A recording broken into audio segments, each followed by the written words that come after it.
Welcome to the Banker Lamp. Please enjoy the video. In this video, I will show you how to change your Audi badge. First, let's get prepared. You'll want to gather a few essential tools, including a plastic trim removal tool, some painter's tape, and a heat gun or hairdryer.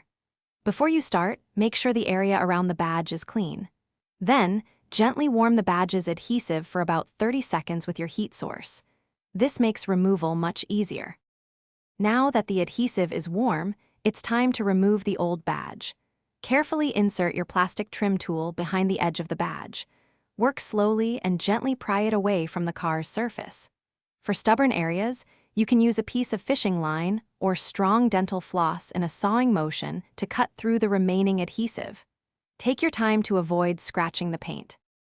With the old badge off, the next crucial step is to clean the surface thoroughly. Use an automotive adhesive remover to eliminate any sticky residue. After that, wipe the area with rubbing alcohol to ensure it's perfectly clean and ready for the new badge. Finally, carefully align your new Audi badge. Once it's in the perfect spot, press it down firmly for about 30 seconds to secure it. To ensure your new badge stays put, apply painter's tape around its edges for at least 24 hours. This helps the adhesive bond properly. Also, try to avoid washing your car for at least 48 hours, giving the adhesive ample time to fully cure.